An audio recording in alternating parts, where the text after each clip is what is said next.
हाँ तो प्यारे बच्चों, एक बार फिर से आपका स्वागत है हमारे फ्यूचर कोचिंग क्लासेस पर। आज पार्ट 8वां है और आज ये पार्ट यूनिट फर्स्ट वैद्युत आवेश तथा क्षेत्र ये समाप्त भी हो जाएगा। मैंने इसके पार्ट 7 में आपको पढ़ाया रेखीय आवेश वितरण के कारण किसी बिंदु पर वैद्युत बल, पृष्ठीय आवेश वितरण के कारण किसी बिंदु आवेश पर वैद्युत बल। आज 2 हेडिंग आपकी छूट गई थी समय के कारण। आज आपको वो 2 हेडिंग में आपको बता के फिर आगे आज क्वेश्चन लगाते हैं। पहले इजी क्वेश्चन लगाएंगे, फिर उसके बाद हार्ड क्वेश्चन लगाते हैं, ठीक है। पहले जो नॉर्मल क्वेश्चन है, जो छोटे छोटे क्वेश्चन है, उसको लगाएंगे तो आदत बन जाएगी, हाँ हमें आ रहा है। जब क्वेश्चन लगता रहेगा तो आपका मन और भी आगे चलेगा। तो चलिए आज अगला जो हेडिंग है वो क्या है, आयतन। रेखीय आवेश वितरण, पृष्ठीय आवेश वितरण हो गया था। अब तीसरा आयतन आवेश वितरण के कारण है। किसके कारण है? आयतन आवेश वितरण के कारण, ठीक है। आयतन आवेश वितरण। चलिए डालेंगे हेडिंग आयतन आवेश वितरण के कारण। आयतन आवेश वितरण के कारण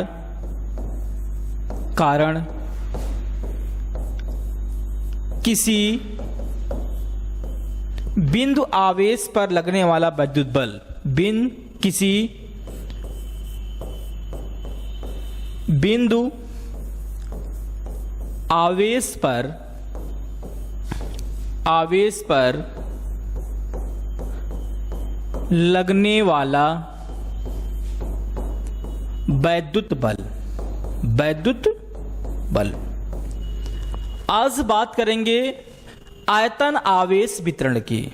मैंने आपको बताया था कि जब भी हम किसी वस्तु को आवेशित करते हैं तो वह आवेश उस वस्तु के पृष्ठ पर समान रूप से क्या करता है बेटा? फैल जाता है, ठीक है। जब भी हम किसी वस्तु को आवेश देंगे, आवेशित करेंगे, तो वह जो आवेश है उस वस्तु के पृष्ठ पर समान रूप से क्या हो जाता है? वितरित हो जाता है, फैल जाता है, जिसे हम क्या बोलते हैं? सतत आवेश वितरण कहते हैं। और हमको पढ़ना क्या है? सतत आवेश वितरण किसका? आयतन का। तो हम एक फिगर बनाएंगे यहां पे। देखिए ये क्या है? ये आपका x अक्ष है, ये y अक्ष है बेटा, और ये क्या है? z अक्ष। x अक्ष, y अक्ष और z अक्ष, ये इसका मूल बिंदु है क्या? O। इसका मूल बिंदु क्या है बेटा? O है। यहां पे एक आयतन है, इसका आयतन क्या है? V। जब हम इस वस्तु को आवेशित करते हैं तो आवेश जो होता है बेटा इसके पृष्ठ पर समान रूप से क्या हो जाएगा? फैल जाएगा। इस पृष्ठ पर जो आवेश है बेटा वो समान रूप से क्या हो जाएंगे? फैल जाएंगे इस पृष्ठ पर। मेरी बात सबको समझ में आ रही है? इस पृष्ठ पर आवेश जो हैं वो समान रूप से वितरित हो जाएगा, ठीक। चलिए आगे देखिए, यहां पे भी आवेश है, ठीक है, यहां पे भी आवेश है। अब इस आयतन का एक सूक्ष्म आयतन जो बीच में दिख रहा है बेटा वो dv है। क्या है? dv है, जिस पर आवेश dq उपस्थित है। जिस पर आवेश क्या है? dq उपस्थित है। इससे कुछ दूरी पर एक परीक्षण आवेश q0 है, जिसकी यहां से स्थित सदिश क्या हो जाएगी? वेक्टर r1 हो जाएगी। ये वेक्टर क्या हो जाएगा? r हो जाएगा। इतनी बात सबको समझ में आई क्या? ठीक। चलिए आगे देखते हैं। यहां पे लिखेंगे क्या बेटा? यहां लिखेंगे क्या? कहेंगे कि माना एक आयतन V है, माना किसी वस्तु का आयतन क्या है, v है। क्या लिखेंगे, यहां देखिए लिखेंगे माना किसी वस्तु का, माना किसी वस्तु का आयतन क्या है बेटा, आयतन क्या है, v है। आयतन v जो x और y तल में क्या है, स्थित है, स्थित है। ठीक, जिसको प्लस q आवेश से आवेशित करने पर, जिसे प्लस q आवेश से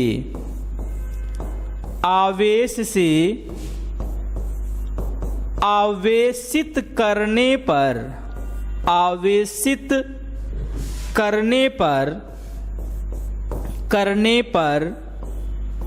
प्लस q आवेश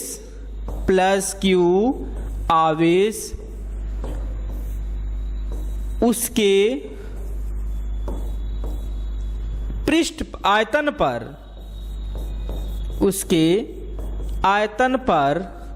समान रूप से क्या हो जाता है बेटा, वितरित हो जाता है। क्लियर। माना किसी वस्तु का आयतन v है जो x y तल में स्थित है, जिसे प्लस q आवेश से आवेशित करने पर प्लस q आवेश उसके आयतन पर समान रूप से फैल जाता है। उस वस्तु का एक सूक्ष्म आयतन क्या है, dv है। उस वस्तु का लिखेंगे, उस वस्तु का एक सूक्ष्म आयतन क्या बेटा, dv है। उस वस्तु का सूक्ष्म आयतन क्या है बेटा, dv है, जिस पर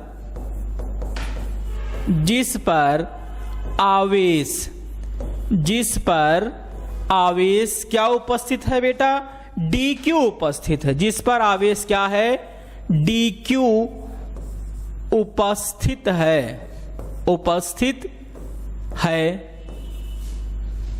जिसका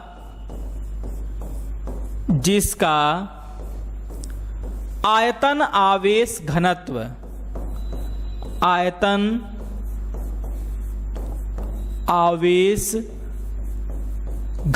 क्या है, रो है। आयतन आवेश घनत्व क्या है बेटा, रो है।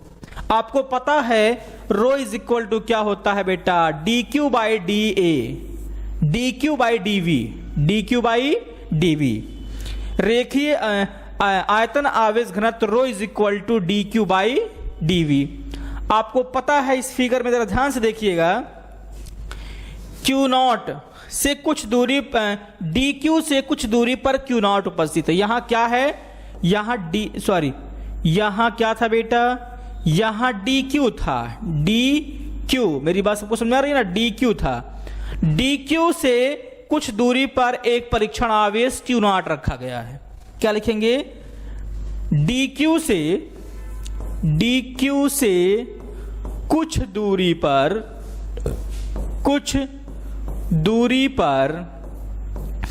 एक परीक्षण आवेश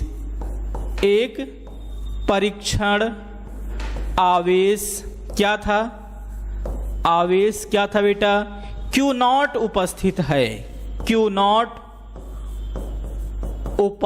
है,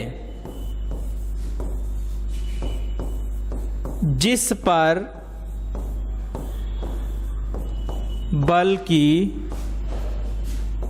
की गणना करनी है।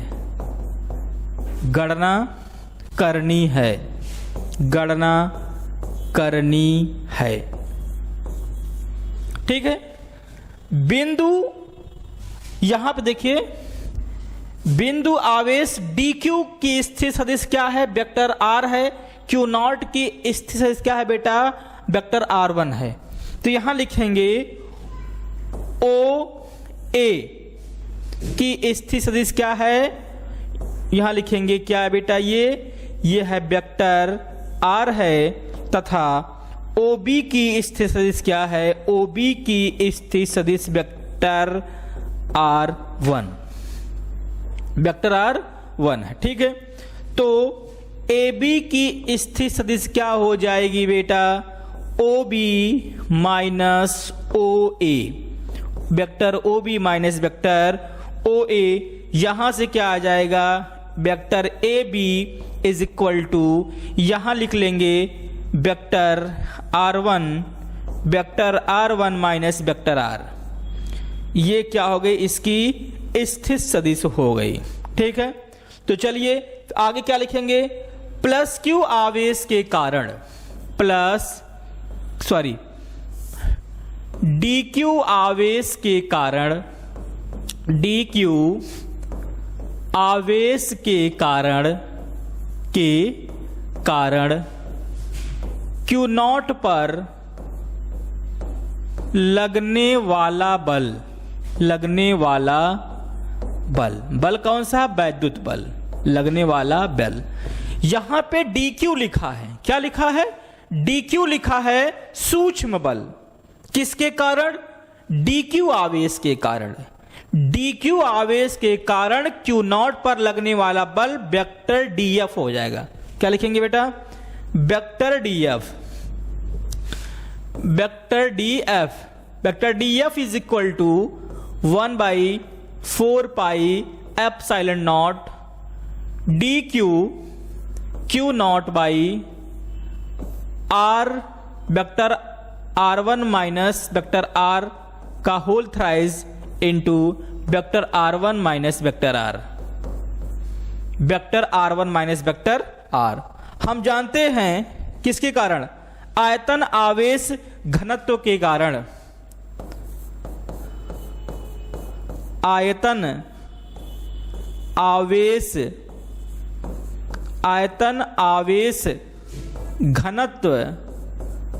घनत्व रो इज इक्वल टू क्या होगा बेटा, DQ बाई DV। ये क्वेश्चन नंबर क्या बेटा, फर्स्ट है। यहां से क्या निकालेंगे, यहां से DQ की वैल्यू निकालेंगे तो क्या आ जाएगा, यहां पे ये लिख लेंगे DQ is equal to rho DV। ये DQ का मान आ गया। अब क्या लिखेंगे, DQ का मान समीकरण, DQ का मान समीकरण एक में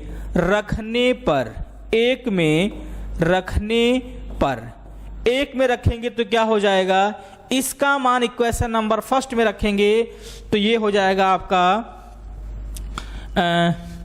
vector DF is equal to 1/4 pi epsilon naught, DQ के स्थान पे rho DVQ naught by mod of vector R1 minus vector R का whole thrice into vector R1 minus vector R,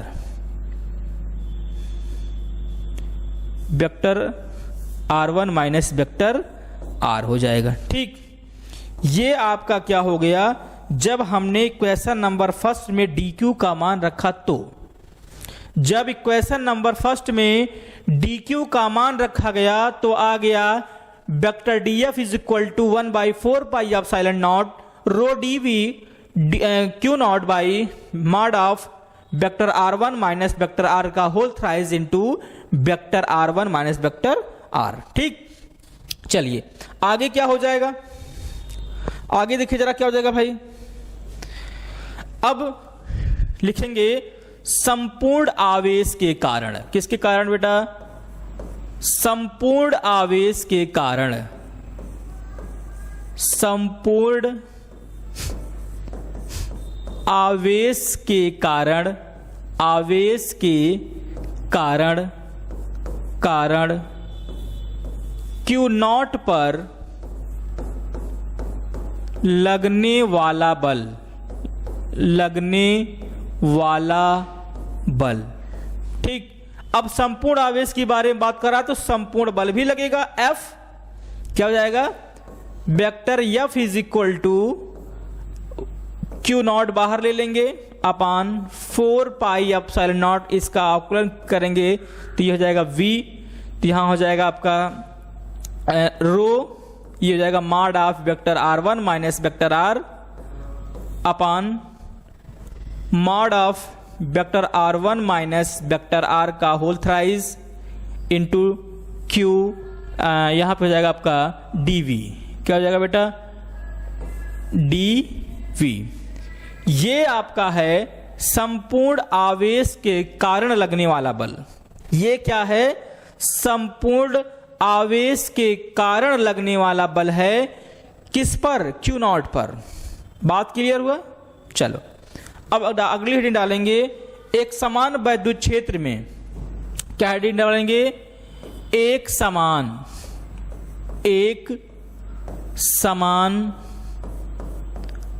वैद्युत क्षेत्र में, एक समान वैद्युत क्षेत्र में वैद्युत द्विध्रुव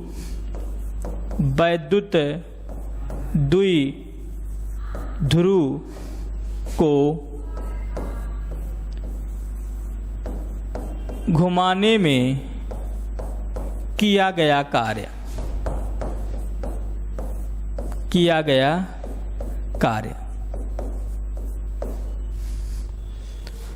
या वैद्युत द्विध्रुव घुमाने में लगने वाला बल की बात कर लें। वैद्युत द्विध्रुव घुमाने में लगने वाला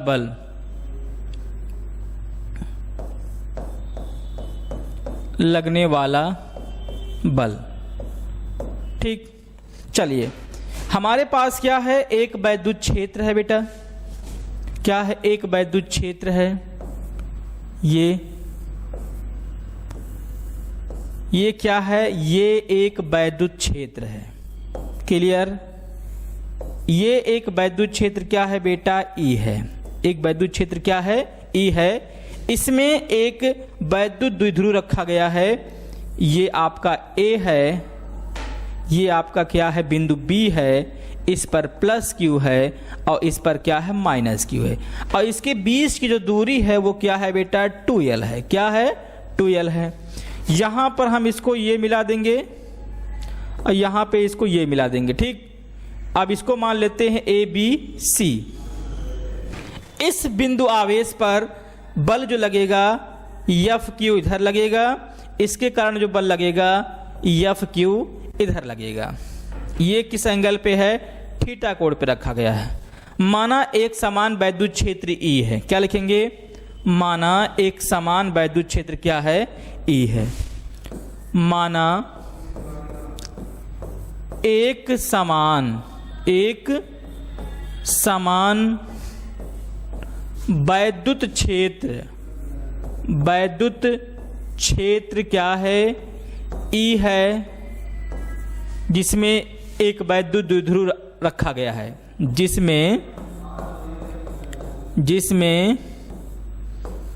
एक वैद्युत द्विध्रुव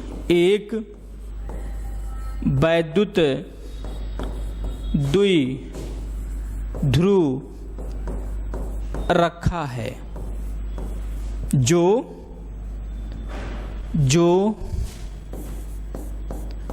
माइनस क्यू तथा प्लस क्यू से मिलकर बना है,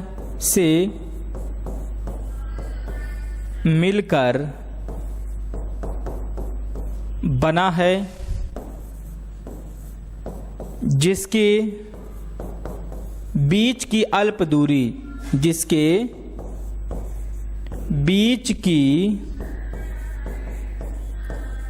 दूरी, क्या है बेटा, 2l है। 2l है। ठीक, जिसके बीच की अल्प दूरी क्या है, 2l है। क्लियर। चलो, जब इसको इसमें रखते हैं तो वैद्युत द्विध्रुव पर एक बल कार्य करता है, एक कार्यरत बल होता है जो इस वैद्युत द्विध्रुव को अपनी दिशा में संरेखित करने का प्रयास करता है। तो प्लस क्यू आवेश पे, वैद्युत द्विध्रुव के प्लस क्यू आवेश पर जो बल लगेगा वो वैद्युत क्षेत्र की दिशा में होगा। देखो ऐसे, ये ऐसे रखा है, इस पर बल लगेगा, ये इधर आएगा वो उधर जाएगा, ये नीचे आएगा ये इधर जाएगा, तो ये वैद्युत क्षेत्र की दिशा में, ये वैद्युत क्षेत्र के विपरीत दिशा में जाएगा। ठीक है, तो जो बल लगता है उसको उसी को वैद्युत द्विध्रुव पर घुमाने में किया गया कार्य, वही बल कहलाता है tau. Tau is equal to क्या होता है, पी ई साइन थीटा। ठीक है, चलिए देखिए आगे क्या लिखेंगे, आगे क्या लिखेंगे इसमें देखिए, वैद्युत द्विध्रुव के कारण प्लस क्यू आवेश पर कार्यरत बल, वैद्युत द्विध्रुव लिखेंगे यहां पे बेटा, वैद्युत द्विध्रुव के प्लस क्यू आवेश पर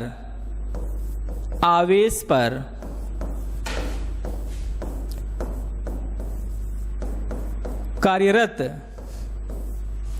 वैद्युत द्विध्रुव के आवेश पर कार्यरत वैद्युत बल क्या कार्य करेगा बेटा, वैद्युत बल।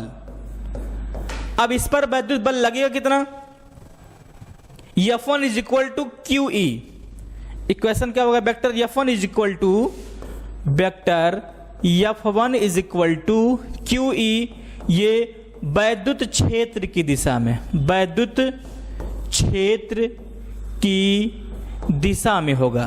किस में होगा बेटा, वैद्युत क्षेत्र की दिशा में होगा। और वैद्युत द्विध्रुव के, वैद्युत द्विध्रुव के माइनस क्यू आवेश पर, माइनस क्यू आवेश पर कार्यरत वैद्युत बल, वैद्युत बल क्या हो जाएगा बेटा, ये vector F2, vector F2 is equal to Q E, ये भी क्या है, ये वैद्युत क्षेत्र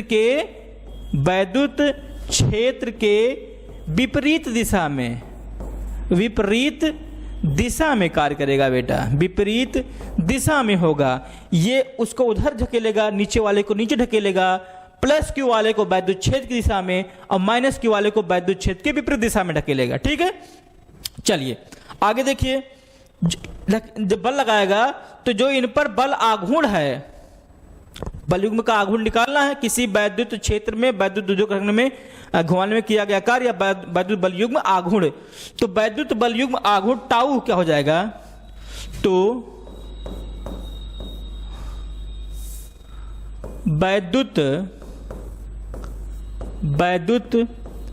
बल युग्म आघूर्ण, वैद्युत बलयुग्म आघूर्ण टाउ, वैद्युत बलयुग्म आघूर्ण टाउ इज इक्वल टू क्या हो जाएगा बेटा, ये हो जाएगा एक बल गुणे बलों के बीच की लंबवत दूरी, बलों के बीच की लंबवत दूरी, एक बल गुणे, एक बल गुणे बलों के बीच, बलों के बीच लंबवत दूरी, लंबवत दूरी। ठीक है, चलिए अब यहां पे क्या हो जाएगा, tau is equal to, tau is equal to क्या हो जाएगा, टाउ इज इक्वल टू क्या हो जाएगा बेटा, एक बल, एक बल का मतलब ये, चाहे इसको लीजिए चाहे इसको लीजिए, तो क्या हो जाएगा क्यू ई, क्यू ई। लंबवत दूरी क्या है, ए, लंबवत दूरी देखो यहां लंबवत दूरी क्या हो जाएगी, ये लंबवत दूरी क्या होगी बेटा, 2l sine theta, 2l sine theta, लंबवत दूरी क्या हो जाएगी 2l साइन थीटा। तो लंबवत दूरी यहां पे क्या है, AC है, क्या है बेटा AC, यही था ना लंबवत दूरी A और C के बीच की दूरी AC, तो यहां क्या लिखेंगे, लंबवत दूरी क्या हो जाएगी AC। अब हम C का मान निकालते हैं, फिगर में जरा ध्यान से देखिएगा, C का मान निकालते हैं। C का मान कैसे निकलेगा, यहां पे देखिए C, ये C AC का मान निकालना तो ये और ये आना चाहिए, मतलब लंब बटे आधार साइन थीटा, साइन थीटा बराबर क्या होता है बेटा, लंब बटे आधार होता है। Sine theta is equal to लंब बटे आधार। चलिए इसको देखिए, तो जब यहां पे हम इसका मान निकालेंगे AC का तो क्या हो जाएगा, साइन थीटा आपको देखिए फिगर ऐसे बना था, ऐसे ये 2L है, ये थीटा कोण है, ये AC है आपका, यही निकालना था। Sine theta is equal to क्या हो जाएगा बेटा, sine theta is equal to लंब बटे कर्ण, लंब क्या है AC, कर्ण क्या है AB है, कर्ण क्या है बेटा AB, कर्ण आपका क्या हो जाएगा A और B हो जाएगा। क्लियर। अब जब ये कर्ण AB हो गया तो हमको AC का मान चाहिए, तो AC को इधर कर लीजिए, तो AC बराबर क्या हो गया, AB sine theta, AB sine theta हो गया, और AB का मान कितना है बेटा 2L, क्या है 2L, तो AC इज इक्वल टू क्या आ गया 2L sine theta, 2L sine theta. Equation number first मानेंगे, फिर लिखेंगे समीकरण 1 में AC का मान रखने पर, क्या लिखेंगे बेटा, समीकरण 1 में AC का मान रखने पर, मान रखेंगे तो क्या हो जाएगा, मान रखेंगे तो क्या हो जाएगा, tau is equal to QE 2L sine theta, ठीक 2L साइन थीटा। अब आपको पता है कि वैद्युत द्विध्रुव आघूर्ण P बराबर क्या होता है बेटा, Q into 2L, Q into 2L, Q into 2L, ये दोनों मिलके क्या बन जाएंगे P, वैद्युत द्विध्रुव आघूर्ण लिखेंगे PE साइन थीटा, ये आपका वैद्युत बलयुग्म आघूर्ण। किसी वैद्युत द्विध्रुव को वैद्युत क्षेत्र में घुमाने पर लगने वाला वैद्युत बलयुग्म आघूर्ण tau is equal to PE sine theta. Clear. आज आपका ये पाठ समाप्त होता है। नोट में कुछ याद रखिएगा, नोट में कुछ याद रखिएगा बेटा, टाउ इज इक्वल टू क्या आया है, tau is equal to PE sine theta आया है। ये इसका टाउ मैक्सिमम कब होगा, टाउ मैक्स कब होगा बेटा, जब थीटा का मान कितना हो 90 डिग्री हो, जब थीटा का मान क्या हो जाएगा 90 डिग्री हो जाएगा, तो यहां क्या लिखेंगे, tau max is equal to PE sine 90 degree, और साइन 90 डिग्री का मान कितना होता है बेटा 1 होता है, साइन 90 अंश का मान 1 होता है, इसलिए tau max is equal to क्या हो जाएगा ये हो जाएगा PE। और ये मिनिमम कब होगा, टाउ मिनिमम कब होगा, टाउ मिनिमम कब होगा, जब थीटा का मान 0 डिग्री रहेगा, तो tau minimum is equal to PE sine 0 अंश, और साइन 0 अंश का मान कितना होता है बेटा 0 होता है ना, तो यहां जगह PE इंटू 0 अर्थात tau max minimum is equal to क्या हो जाएगा 0। जब साइन 90 अंश का मान 1 होगा सारी तो अधिकतम वैल्यू आएगी, 0 होगा तो कम वैल्यू आएगी। ठीक, चलिए अब हम कुछ प्यारे प्यारे क्वेश्चन करते हैं। क्या करेंगे, प्यारे प्यारे क्वेश्चन करेंगे और इनके बारे में कुछ सीखेंगे। अब हम एक बहुत ही बेसिक क्वेश्चन से करते हैं। बेसिक क्वेश्चन इसलिए करते हैं कि आप पहले हार्ड क्वेश्चन करेंगे तो ना तो आपके दिमाग में कोई चीज़ बैठेगा नहीं कि सर जी मुझे आ ही नहीं रहा है, मुझे समझ में नहीं आ रहा है। जब छोटे छोटे क्वेश्चन कराया जाएगा तो वो आपको समझ में आएगा, लगेगा कि हाँ हम लगा ले जाएंगे। तो ऐसे धीरे धीरे स्टेप बाय स्टेप हम थोड़ा थोड़ा कठिन करते जाएंगे। ठीक है, चलिए क्वेश्चन चलते हैं। क्वेश्चन क्या कर रहा है, करा कि एक चालक पर 2.4 × 10⁻18 कूलाम धनावेश है। करा कि एक चालक है, ये एक चालक है जिस पर 2.4 × 10⁻18 कूलाम का धन आवेश। कैसा आवेश है बेटा, धन आवेश है। इस चालक पर कितने इलेक्ट्रॉन की अधिकता होगी। कह रहा है ये क्वेश्चन में कि यदि हमारे पास क्या हो, एक चालक हो, एक क्या हो, चालक हो जिस पर 2.0 गुणे 10 की घाते -4 ये चालक है ए को हम क्या मान लेते हैं, ये एक ऑब्जेक्ट है जो कि कैसा है, चालक है। इस पर 2.4 गुणे 10 की घाते -18 कूलाम का आवेश कैसा है, धनात्मक है। क्या है बेटा, धनात्मक है। तो ये बताइए इस पर कितने इलेक्ट्रॉन की अधिकता और कमी होगी, अधिकता होगी कि कमी होगी, ये भी बताना है। ठीक, तो हमें क्या दिया है, इतने कूलाम का धन आवेश दिया है और कितने इलेक्ट्रॉन पूछ रहा है। आपको पता है कि Q का मान दिया है कितना, 2.4 गुणे 10 की घाते -18 कूलाम। एक इलेक्ट्रॉन पे कितने आवेश होते हैं, 1.6 गुणे 10 की घाते -19 कूलाम आवेश होता है। हमें पूछ रहा है इलेक्ट्रॉनों की संख्या कितनी होगी और वो जो इलेक्ट्रॉनों की संख्या आएगी वो अधिक होगी कि कम होगी। ठीक है, वो अधिक होगी कि कम होगी, यही बताना है। तो चलिए हम इसको सॉल्व करते हैं। आपको एक फार्मूला बताया गया था क्वांटम आवेशों की क्वांटीकरण, Q इज इक्वल टू क्या आया था, N E आया था। Q is equal to N E। हमें यहां से मान किसका निकालना बेटा, N का मान निकालना है। तो यहां से N इज इक्वल टू क्या हो जाएगा, Q अपान E। अब यहां पे N का मान कितना Q का मान दिया है 2.4 गुणे 10 की घाते -18 अपान E। एक इलेक्ट्रॉन पर 1.6 गुणे 10 की घाते -19 कूलाम आवेश होता है। दशमलव कट जाएगा, काटिए इसको, किस काटेंगे, 3 से 3 8 24, 3 6 18 गुणे 10 की घाते -18 और नीचे 10 की घाटे -19 है। ठीक है, क्या है, 19 है।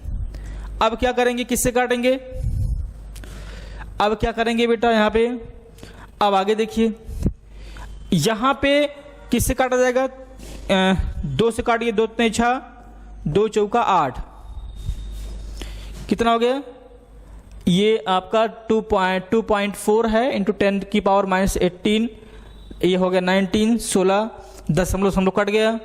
अब यहाँ पे ये कटा किससे, 2 8 3 24 और 3 8 24, 3 6 18 होता है, ये 16 दिया गया है।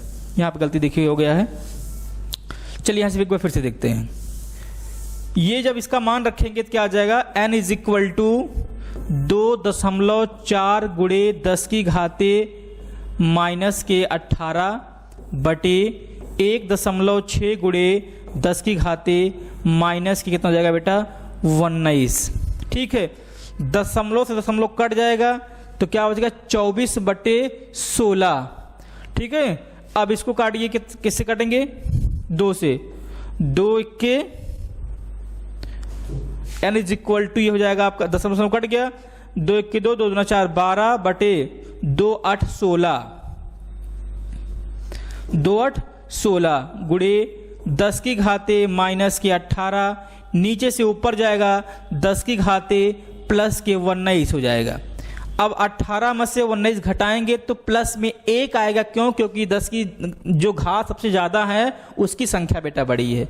उसकी संख्या जब बड़ी है कितना जाएगा, n इज इक्वल टू 12 बटे 8 गुणे 10 की घाते 1। 10 की घाते 1 का मतलब होता है 10 और 12 दहा में 120, तो n इज इक्वल टू 120 बटे 8। काटिए, 8 के 8, 8 4 बार चल, 8 पंचे 40, 5 इलेक्ट्रॉन, 15 इलेक्ट्रॉन, क्या आ गया यहाँ पे, 15 इलेक्ट्रॉन आंसर आया। n is equal to 15 electron. ठीक है, अब ये कह रहा है कि ये अधिकतम है कि न्यूनतम है, लेकिन यहां दे दिया गया है कि धनात्मक आवेश है ये, और जिस चालक पर, किस चालक पर, जिस चालक पर धनात्मक आवेश होता है, धनात्मक आवेश होता है, उसमें इलेक्ट्रॉन की कमी होती है। मैंने आपको पढ़ाया था कि जिस चालक पर धनात्मक आवेश होगा उसमें इलेक्ट्रॉनों की कमी होगी, और जिस पर ऋणात्मक आवेश होगा उस पर इलेक्ट्रॉनों की क्या होती है बेटा, अधिकता होती है। इतना बात हमेशा याद रखना। तो यहां पे क्या हो रही है, यहां पे कमी हो रही है कितने की, 15 इलेक्ट्रॉनों की। ठीक, चलिए अगले क्वेश्चन में चलते हैं। अगला क्वेश्चन लिखा है कि एक चालक पर इतना कूलाम ऋण आवेश है। एक चालक पर इतना कूलाम क्या है, ऋण आवेश है, और ये कह रहा है कि इस पर सामान्य अवस्था में कितने इलेक्ट्रॉन अधिक हैं। ऋण आवेश का क्या मतलब होता है बेटा, अधिकता। अधिकता होता है, जिस चालक पर ऋण आवेश होते हैं उसमें इलेक्ट्रॉनों की अधिकता होती है, और ये पूछा है कितना अधिक है उसका मान बताइए। ठीक है, करा कि Q बराबर क्या हो जाएगा, 1 कूलाम। 1 कूलाम, 1 इलेक्ट्रॉन में कितने आवेश होते हैं, 1.6 गुणे 10 की घाते माइनस के 19 कूलाम का आवेश होता है। और आपको पूछा है कितना इलेक्ट्रॉन अधिक होगा, क्योंकि ऋणात्मक आवेश है, और जिस चालक पर ऋणात्मक आवेश होता है उस पर इलेक्ट्रॉनों की क्या होती है, कमी, अधिकता होती है। तो अधिकता होगी, और कितनी अधिकता होगी वही हमको क्या करना है, निकालना है। चलिए देखते हैं इसको। यहां पे देखिए Q इज इक्वल टू क्या हो जाएगा, N E हो जाएगा। हमें N का मान निकालना है। N बराबर क्या हो जाएगा बेटा, Q अपान E हो जाएगा, Q अपान E। अब यहां पे Q का मान कितना दिया है, 1 कूलाम बटे 1.6 गुणे 10 की घाते माइनस के 19 कूलाम। 10 की घाते माइनस 19 नीचे से ऊपर जाएगा तो इसका चिन्ह जो हो जाएगा वो बदल जाएगा, 1 गुणे 10 की घाते प्लस के 19 हो जाएगा बटे 1.6। 1.6 लिखा है ये। अब यहां क्या करेंगे, इसको ऊपर नीचे 10 से गुणा भाग करके दशमलव हटा लें तो क्या बन जाएगा ये, n इज इक्वल टू देखो 10 इक्के 10, 10 गुणे 10 की घाते प्लस में 19 बटे में हो जाएगा ये 16। कितना हो गया ये, 16 हो गया।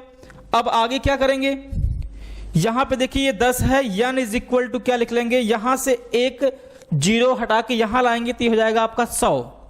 तो यहां बचा कितना बेटा, 18 बचा, 10 की घाते 18 बटे 16।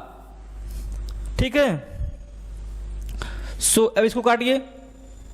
इसको जब काटेंगे कितना आएगा, 100 को भाग करना है 16 से, तो 16 छक्का 96, 96 और 440, दशमलव लगाएंगे, 16 दूना 32, 8 16 25 80। कितना गया, n is equal to 6.25 into 10 की पावर 18। इतने इलेक्ट्रॉन की संख्या आएगी उस चालक पर जिस चालक पर 1 कूलाम का आवेश हो। ठीक है, जिस चालक पर 1 कूलाम का आवेश होता है उस चालक पर 6.25 गुणे 10 की घाते 18 इलेक्ट्रॉन की क्या होती है, अधिकता होती है, क्योंकि यहां पे ऋण आवेश है। अब इसी को बेटा हम एम्पियर भी बोलते हैं। क्या बोलते हैं, एम्पियर।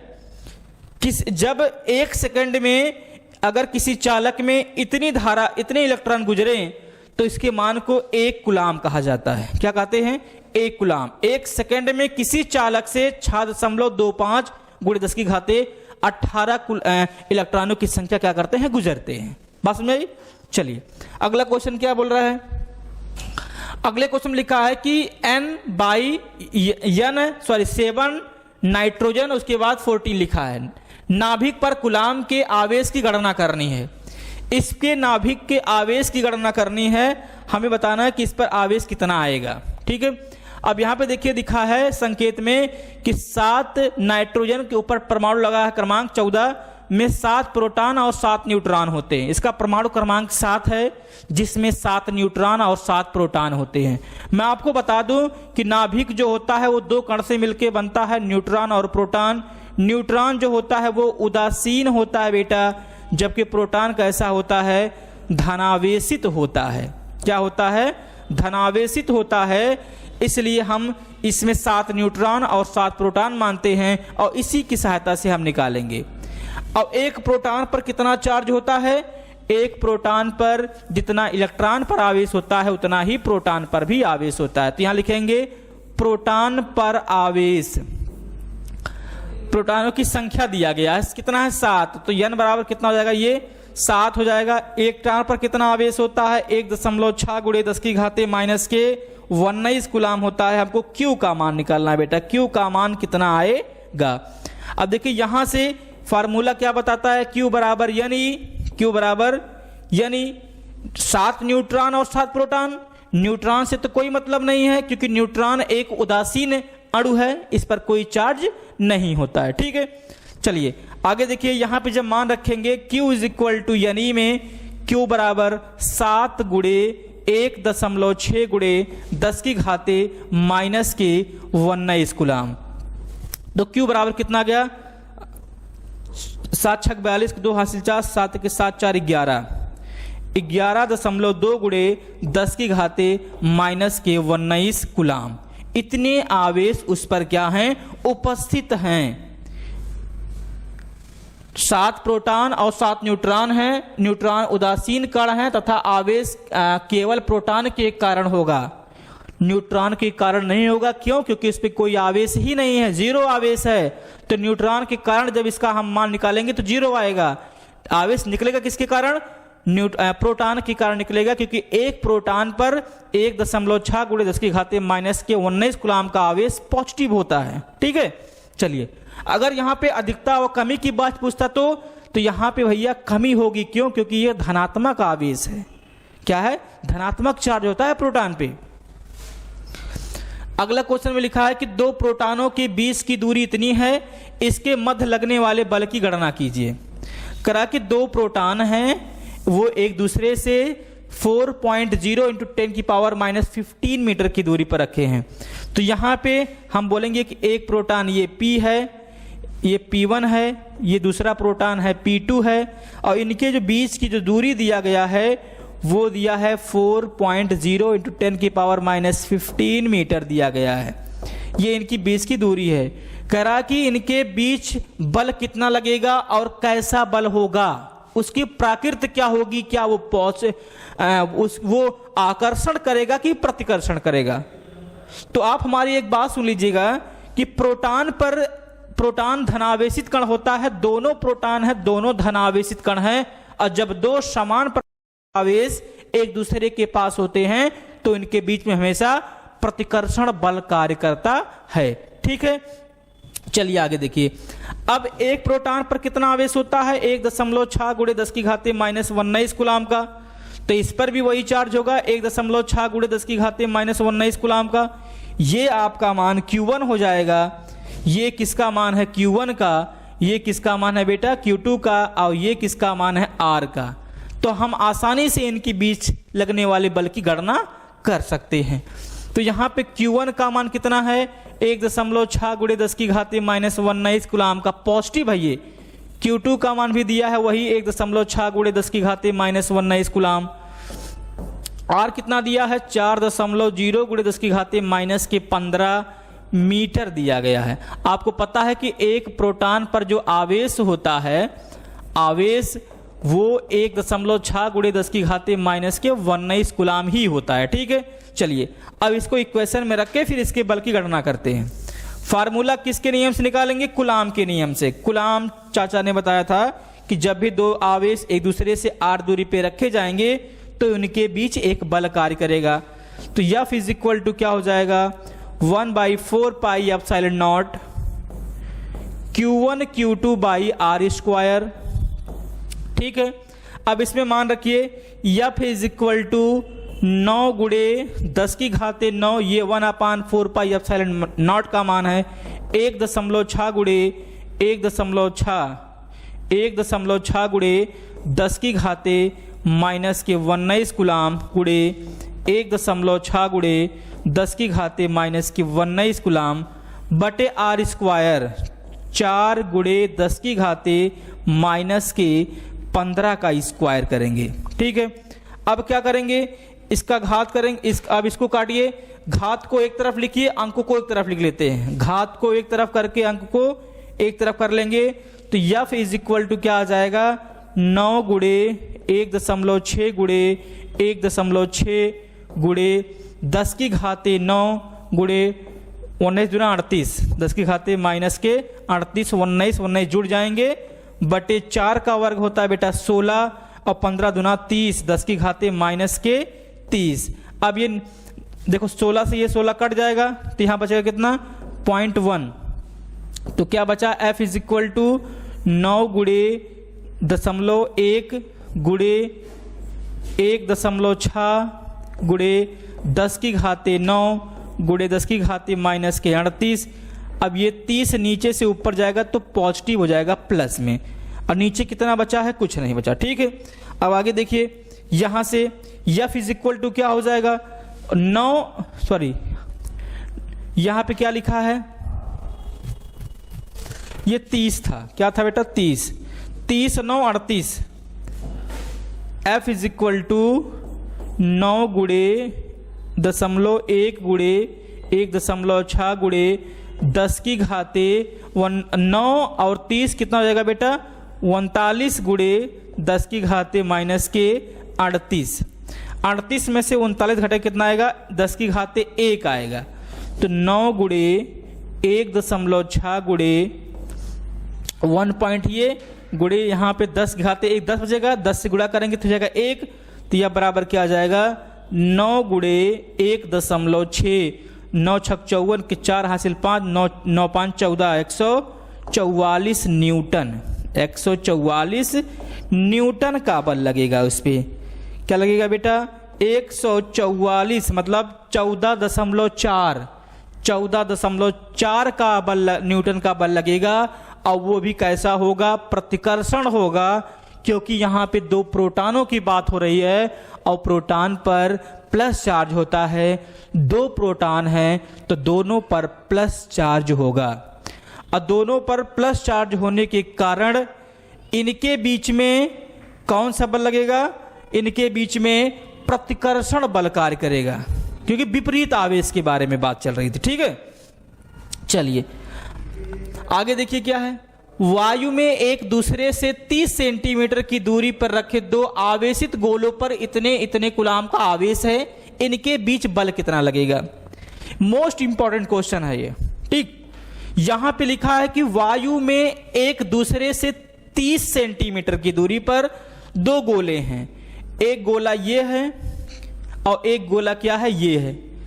पहले गोले पर कौन सा चार्ज कितना कूलाम के आवेश हैं, पहले गोले पर 2 गुड़े 10 की घाते -7 कूलाम का आवेश है, ये आपका पहला गोला हो गया। दूसरे गोले पर जो है 3 गुड़े 10 की घाते -7 कूलाम का आवेश है, कितना 3 गुड़े 10 की घाते -7 कूलाम का आवेश है, ये दूसरा गोला हो गया। कहाँ रखे गए हैं, वो वायु में रखे गए हैं, और वे एक दूसरे से कितनी दूरी पर हैं, 30 सेंटीमीटर की दूरी पर रखे गए हैं। तो कह रहा है कि इनके मध्य बल कितना कार्य करेगा, इनके मध्य कितना बल कार्य करेगा उसकी गणना करनी है हमको। ठीक है, तो यहाँ पे ये Q1 है, ये Q1 का मान है, ये Q2 का मान है, और ये बेटा R का मान है। अभी आपने फार्मूले में देखा, यहाँ पे देखिए Q1 इज इक्वल टू कितना दिया है 2 गुड़े 10 की घाते -7 कूलाम, Q2 बराबर 3 गुड़े 10 की घाते -7 कूलाम, साथ ही ना हाँ 7 कूलाम। R का मान दिया है 30 सेंटीमीटर, सेंटीमीटर को चेंज करेंगे मीटर में, 1 सेंटीमीटर बराबर क्या होता है 10 की घाते -2 मीटर होता है, इसलिए 30 सेंटीमीटर बराबर क्या हो जाएगा 30 गुड़े 10 की घाते -2 मीटर हो जाएगा। ये आपका R का मान आ गया, किस में बेटा मीटर में आ गया, किस में आ गया ये मीटर में आ गया। अब इनका मान हम क्या करेंगे, इक्वेशन में रखेंगे, फार्मूले रखेंगे, उससे हम इनके मध्य लगने वाले बल की गणना करते हैं। चलिए क्या लिखेंगे, F is equal to 1/4 pi epsilon naught Q1 Q2 by R square.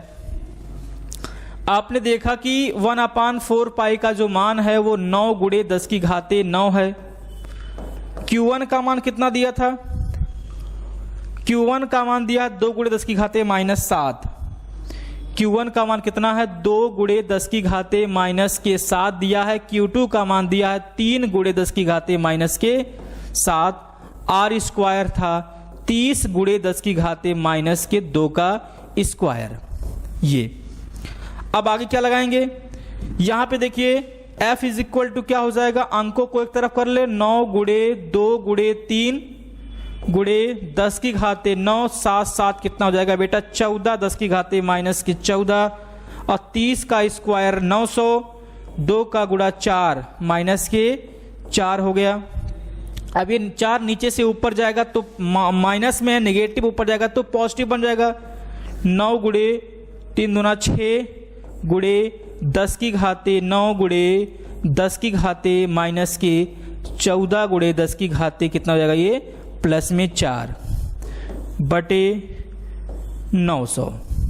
ठीक है 900 हो जाएगा। अब यहां से काटिए इसको, 9 1 के 9, यहां बचेगा कितना 1 बचेगा 100, तो ये क्या हो जाएगा F इज इक्वल टू 6 गुणे 10 की घाते, यहां देखिए 9 और 4 13 10 की घाते 13 गुणे 10 की घाते माइनस के 14 बटे नीचे कितना बचा है 100, और 100 को लिख सकते हैं 10 की घाते 2, 10 की घाते 2 नीचे से ऊपर जाएगा तो 6 गुणे 10 की घाते 13 गुणे 10 की घाते माइनस के 14 गुणे 10 की घाते हो जाएगा माइनस के 2, 14 2 16। F इज इक्वल टू 6 गुणे 10 की घाते 13 गुणे 10 की घाते हो जाएगा ये बेटा 16, और 16 में से 3 गए 3, तो F इज इक्वल टू 6 गुणे 10 की घाते 3 न्यूटन का बल कार्य करेगा इनके बीच में। इसमें आंसर कितना आया है जरा देखिए, 6 गुणे 10 की घाते 3, ये देखिए 6 गुणे 10 की घाते 3 आया है, वो भी माइनस में। 6 गुणे 10 की घाते 3 आया है, वो भी माइनस में, क्योंकि ये 16 वाली संख्या बड़ी है। इनके बीच में इतना न्यूटन का बल कार्य करेगा। बात समझ में आई सबको? तो आज इस वीडियो में बस इतना ही। अगले वीडियो में हम इसके और भी सारे क्वेश्चन हल करेंगे जो बेसिक हैं, वो आज मैंने आपको बता दिया है। कल थोड़ा हार्ड क्वेश्चन लेके आएंगे और वहां बताएंगे किस तरीके से वो क्वेश्चन लगाए जाते हैं। कुछ क्वेश्चन फार्मूले पे लगते हैं, कुछ क्वेश्चन जब फार्मूले का डेरिवेशन करते हैं उसके बीच से क्वेश्चन लग जाते हैं। ठीक है, तो चलिए फिर अगले वीडियो में मिलते हैं, तब तक के लिए नमस्कार।